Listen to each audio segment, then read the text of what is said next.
반갑습니다. 오늘도 새벽 돌베개에 나오신 모든 성도님들을 주님의 이름으로 환영합니다. 주의 은혜로 우리 모두가 수요일을 이렇게 시작할 수 있게 되었는데요. 오늘도 하나님이 주시는 역대하 말씀 계속 잘 묵상하면서 또 이 말씀에 힘입어서 이 하루도 잘 살아가는 우리 모두가 되면 좋겠습니다. 오늘 우리에게 주시는 하나님의 말씀은 역대하 35장 18절로 19절까지의 말씀입니다. 선지자 사무엘 이후로 이스라엘 가운데서 유월절을 이같이 지키지 못하였고 이스라엘 모든 왕들도 요시아가 제사장들과 레위 사람들과 모인 온 유다와 이스라엘 무리와 예루살렘 주민과 함께 지킨 것처럼은 유월절을 지키지 못하였더라. 요시아가 왕위에 있은 지 18째 해에 이 유월절을 지켰더라. 아멘. 오늘은 역대하 35장의 말씀을 갖고 말씀을 만난 사람이 되라, 말씀을 만난 사람이 되라, 이런 제목으로 함께 하나님 말씀을 나누도록 하겠습니다. 오늘 본문은 요시아 왕이 유월절을 준비하고 또 유월절을 지키는 장면을 기록하고 있는 그런 말씀입니다. 요시아 이전에도 히스기야 왕이 성대하게 유월절을 지킨 기록이 성경에는 있습니다. 그러나 히스기야는 1월에 지켜야 하는 유월절을 여러 상황상 2월에 지킵니다. 그러나 오늘 본문의 요시아는 규례에 따라 첫째 달 14째 날에 유월절을 지킵니다. 요시아는 제사장들에게 각자 해야 할 임무를 맡기고 주님의 성전에서 할 일들을 잘 할 수 있도록 격려합니다.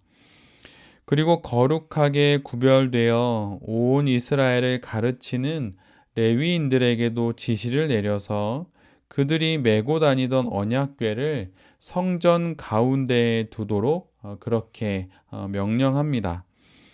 요시아 왕은 여기에서 멈추지 않고 자기 소유의 엄청난 많은 양의 희생 제물들을 백성들에게 제공함으로 온전한 유월절을 지킬 수 있도록 스스로 헌신합니다.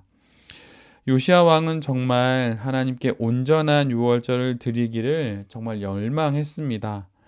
한 명의 왕이기 이전에 하나님 백성 중 한 명으로서 하나님께 온전한 유월절을 드리고 싶은 강한 열망이 그에게는 있었습니다. 요시아 왕의 명령에 따라 유월절은 순조롭게 준비되었고 오늘 본문 16절의 말씀처럼 그날에 요시아 왕이 명령한 대로 모든 일은 잘 준비되어 주님께 예배를 드릴 수 있었습니다.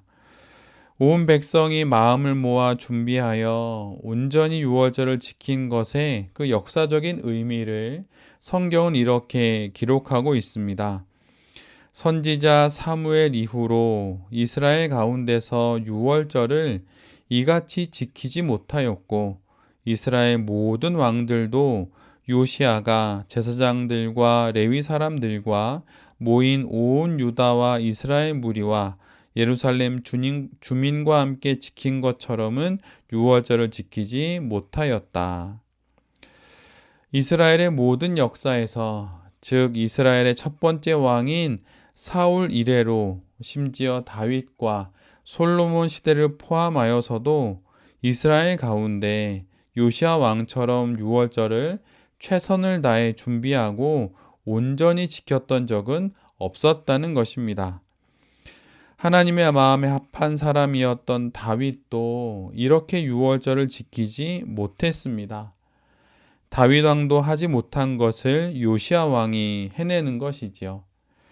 하늘의 지혜를 가졌던 지혜의 왕인 솔로몬도 출애굽의 놀라운 일을 행하신 하나님을 기억하는 이 유월절을 요시아 왕처럼은 지키지 못했습니다.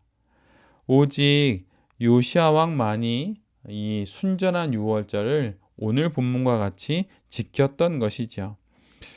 어떻게 요시아 왕은 다윗도 솔로몬도 하지 못했던 이 일을 할 수 있었던 것일까요? 오늘 본문 18절은 요시아가 유월절을 지켰던 그 해를 이렇게 기록하고 있습니다. 요시아가 왕위에 있은 지 18째 해에 이 유월절을 지켰더라. 18째 해, 가장 성대한 유월절, 가장 온전한 유월절을 지켰던 이 해는 요시아 왕이 왕위에 오른 지 18째가 되는 때입니다. 그런데 여러분 혹시 이 해가 어떤 해인지 아십니까? 이 해는 바로 요시아 왕이 성전에서 하나님의 말씀이 기록된 율법책을 발견한 바로 그때입니다. 율법책을 발견한 해가 요시아가 유월절을 지킨 바로 그 18번째 해가 되는 것입니다. 오늘 본문에는 잘 나와 있지 않지만 같은 말씀이 기록되어 있는 열왕기하 23장 21절은 요시아 왕이 백성들에게 했던 명령을 이렇게 기록하고 있습니다.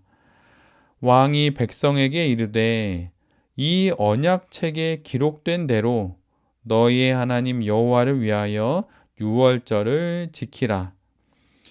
어제 우리가 함께 나눈 것처럼 하나님의 말씀을 통해 유다의 범죄와 하나님의 심판을 깨닫고 모든 이들을 회개로 이끌었던 요시아 왕에게 바로 또 하나의 목표가 생겼던 것입니다. 그것은 하나님의 말씀에 기록된 대로 유월절을 온전히 지키는 바로 그것입니다. 이 목표가 생긴 요시아는 이를 이루기 위해 열정을 품게 되었고 모든 종교 지도자들과 제사장들과 레위인들을 독려하였고 백성들을 위해 자기의 소유를 내놓기까지 하면서 이 유월절을 지키고자 합니다. 이 모든 일들이 바로 하나님의 말씀을 발견한 이후에 일어난 일들입니다. 스위스의 종교 개혁자인 오이콜람 파디우스라고 하는 사람이 있습니다. 그가 했던 유명한 말이 있는데 그것은 소수의 열심 있는 자들이 기독교 역사에 미치는 영향은 다수의 미지근한 자들이 미치는 영향보다 훨씬 크다. 바로 이런 말입니다. 이스라엘이 이토록 온전한 유월절을 지킬 수 있었던 것은 바로 하나님의 말씀에 감동한 한 사람 요시아 왕이 있었기 때문입니다. 유월절의 온전한 준수는 바로 하나님의 말씀에 감동하여 그 말씀에 믿음으로 반응한 한 사람이 있었기에 가능했던 것입니다. 언제나 새 시대를 여는 문으로 가는 길은 좁습니다. 그러기에 새 시대의 문은 한 사람으로 인해 열리게 되지요. 한 사람이 그 문을 열면 그 뒤에 있던 사람들은 일제히 그 열린 문으로 들어가게 되는 것입니다. 불순종의 땅에서 하나님을 잃어버린 그 어둠의 땅에서 하나님을 향한 순종의 문을 열었던 한 사람, 그가 바로 요시아 왕입니다. 거기에 문이 있는지도 모를 정도의 칠흑 같은 어둠 속에서 더듬거리며 문을 향해 나아갔고 그 문의 손잡이를 잡아 돌려 새 시대의 길을 연 그 사람이 바로 요시아입니다. 그가 어떻게 다윗도 솔로몬도 그 어떤 믿음의 사람들도 하지 못했던 이 모든 일들을 담대하게 감당할 수 있었던 것일까요? 그것은 바로 요시아가 하나님의 말씀을 만난 사람이었기 때문입니다. 지금 우리가 살고 있는 이 시대, 우리에게도 하나님의 말씀이 들려오고 있습니다. 그리고 우리에게 발견되기를 원하시는 하나님의 말씀이 우리의 인생 가운데도 있습니다. 우리 각자의 삶의 자리에 들려오는 이 하나님의 말씀을 잘 듣고 경청하는 우리 모두가 되어야 할 것입니다. 그리고 그 말씀에 온전히 요시아 왕처럼 반응함으로 말미암아 말씀으로 인해 축복된 인생을 살아가는 우리 모두가 되기를 간절히 기도합니다. 그래서 우리의 삶에 우리 교회에, 우리나라에 새로운 하나님의 시대가 열리는 그 놀라운 일들을 우리의 순종을 통해서 우리 모두가 경험하게 될 수 있기를 간절히 기도합니다. 새벽 돌베개의 모든 성도님들과 또 이 말씀을 전하는 제 자신이 말씀을 만난 사람이 되어 그 말씀에 순종함으로 이 땅 가운데 놀라운 성도의 삶을 살아가는 귀한 그리스도인들이 될 수 있기를 간절히 기도드립니다. 아멘. 함께 기도하겠습니다. 주님, 미지근한 다수가 되어 어제와 다르지 않은 믿음으로 오늘을 살아가지 않기를 소원합니다. 하나님의 말씀 앞에 온전히 반응하는 소수의 뜨거운 그리스도인이 바로 우리 각자가 되게 하여 주시옵소서. 요시아처럼 하나님의 말씀을 날마다 만나 변화되게 하시고 그 말씀을 따라 살아가는 우리 모두가 되게 하여 주시옵소서. 이 모든 말씀 예수 그리스도의 이름으로 기도드립니다. 아멘.